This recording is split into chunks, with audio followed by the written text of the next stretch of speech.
Hello, I'm here to show you how to make a face mask which has a pocket on the top that you can put a filter in if needed, and also in the top is a pipe cleaner so you can crimp this around your nose. So when you put it on, it's much tighter around the nose and it goes on over the ears and around the back like this. Again, you can put a filter in and it can crimp around the nose. Like this, they look just like the other masks we've been making, but they're a little bit different. Here are the supplies we need. And I have an outer layer of quilter's cotton, which is, here you might want to just focus on this a little bit. So the outer layer of quilter's cotton is cut 6.5 by 9.5. The flannel layer is cut 6.5 by 9.5. The inner layer is cut a little bit bigger. It's 6 3/4 by 9.5. We have 2 pieces of elastic that are some 1/4 inch or 3/8 inch elastic, and each piece is cut between 12 and 13 inches. And also 1 piece of pipe cleaner, 6 inches in length. You want the craft style pipe cleaners, not the real pipe cleaner, because they're very rough. When you cut the pipe cleaners, do not use your fabric scissors. My fabric scissors are all marked fabric only. If you cut these with your fabric scissors, you can't cut fabric anymore. Okay, so here's all our supplies, and here is an easy way to put these together into a face mask. We start with the inner layer. We go to the back side of the inner layer. Here's the front, here's the back. We want to sew a 1/4 inch hem here. So you want to fold it over about a 1/4 inch, and then over a second time about a 1/4 inch. Finger press the first couple inches. Go to your sewing machine and sew that down. Of course, we anchor it at the beginning. And then as you go, finger press and sew. And you end up with a nice 1/4 inch seam hem here. Now when I'm doing a lot of these, I actually chain stitch a bunch of these and then have them in a pile to use as I'm putting together. I didn't do this perfect. Don't worry about perfection. The other benefit of chain stitching these and putting them on the pile is my husband likes to help, and he does this part very well, as he does the next part, which is you take the flannel and the outer layer of your mask. Again, this is quilter's cotton. According to a New York Times article that was published April 20th, 2 layers of quilter's cotton or a layer of flannel is as good as a surgical mask.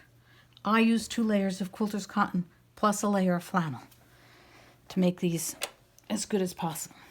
Okay, so we're going to sew on the 9.5 inch length a 1/4 inch seam.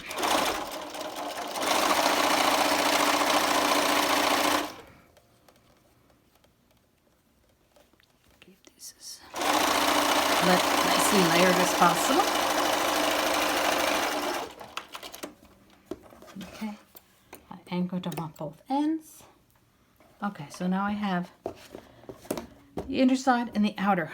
The outer part, I take out and I finger press. Now, you can use a tool like a wallpaper roller to help you finger press this. I'm finger pressing because I don't like going to the iron as often as I need to. So I finger press that down, and then I finger press it again so that you've got the seam as tightly pressed out as possible. Again, you can go to the iron, but I find finger pressing, again, finger pressing could be just pressing it with your fingers or using a helper like this. Now, I take my piece of pipe cleaner. Put my piece of pipe cleaner in the center of the mask. Center it nicely in there. And then fold this over. Because you finger pressed, it's going to fold over very nicely and just lay nice when you sew it. Just hold that down there and start sewing from the very edge. You want to sew as close as possible. When you get to, now I constantly feel the pipe cleaner to make sure that's staying in place. You want to make sure you sew right next to the pipe cleaner. If you sew on top of the pipe cleaner, you will break a lot of needles. Trust me on that one.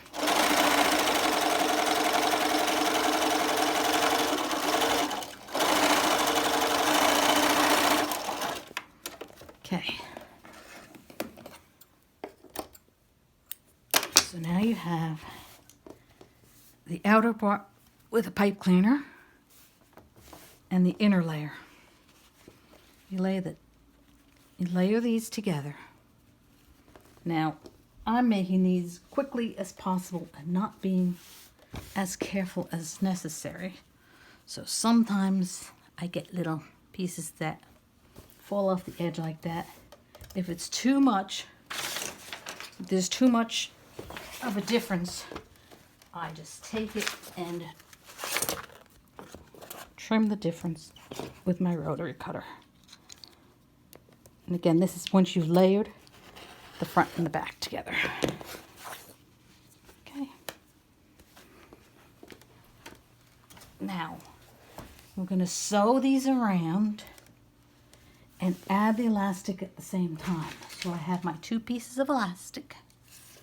I'm going to layer the elastic on the top part of the mask where you've sewn your seam and you have your pipe cleaner. Leave it sticking out a little bit. Anchor it really well, because that's going to be the only spot on the mask that has pressure. Once I've sewn that a little bit, then I open the layers up. Now you're sewing in between the outer mask and the inner mask, not in between the inner mask and the flannel. Okay, so now you lay that one so that, now I'm laying this so that there's enough room past the elastic so I can sew the bottom seam. Sew this short seam, anchor this really good.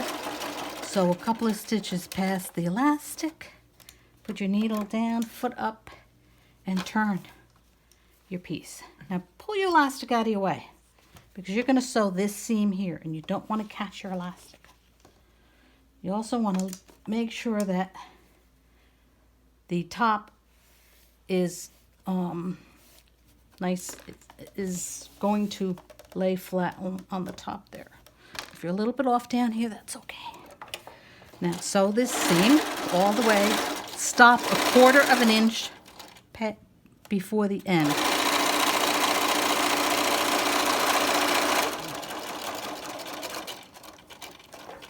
Okay, you put my needle down, foot up, turn it again.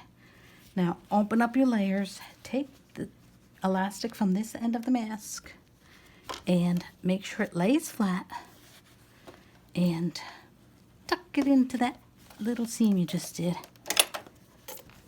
and anchor that down.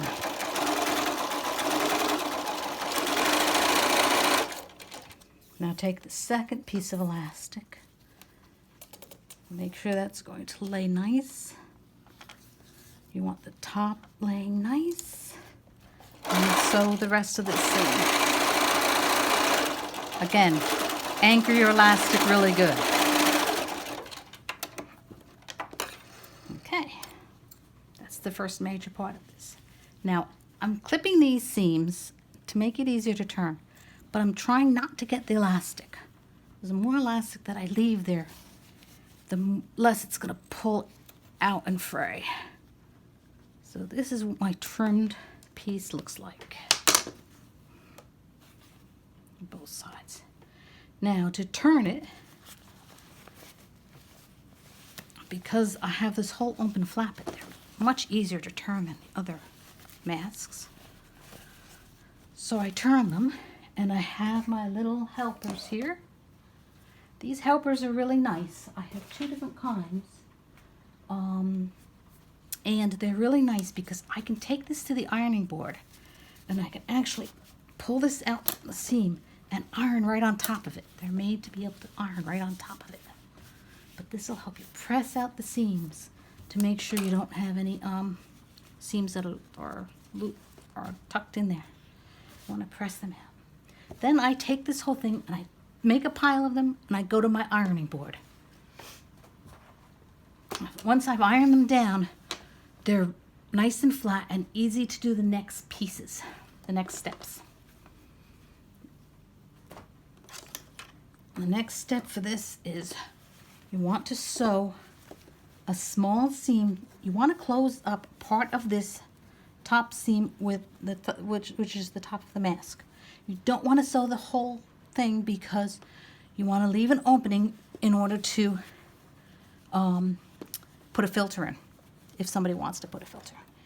You don't have to be careful to be all the way to the edge when you start, because you have a lot of thickness there. Some machines don't like all that thickness.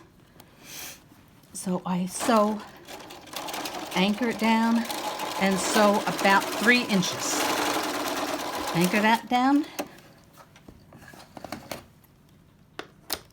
and then go about 4 inches from the next end, and sew this. Now notice I'm not sewing right at the edge. I'm sewing on this seam. That way I make sure I miss the pipe cleaner too.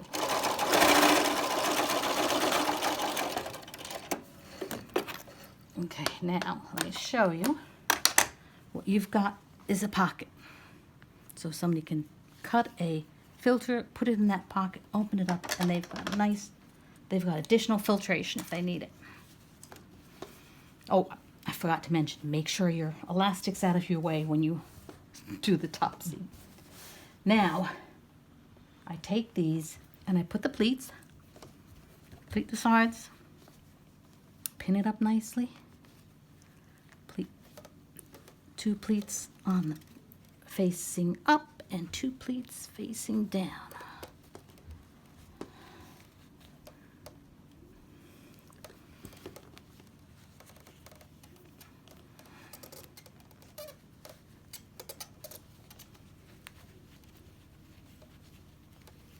You don't have to worry about the size of the pleats as long as they're holding it holding it together, and this part of the mask is wider.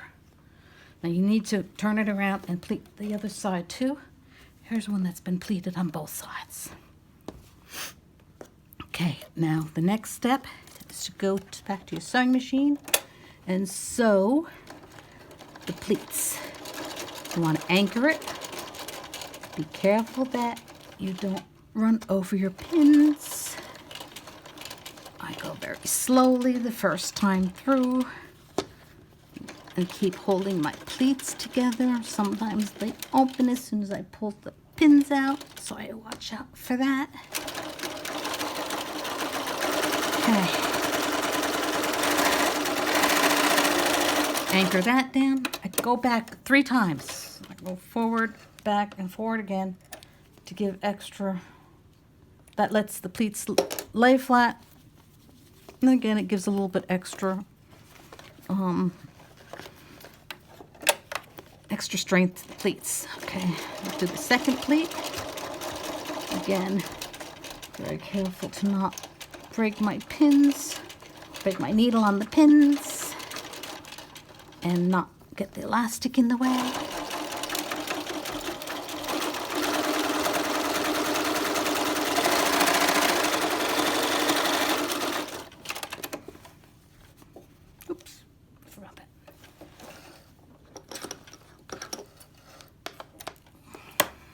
And the last step that I do, see now you've got a mask with a pipe cleaner with a pocket.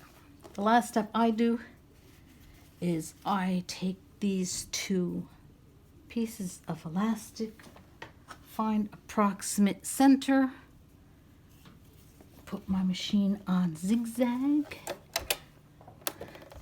and just tack it down.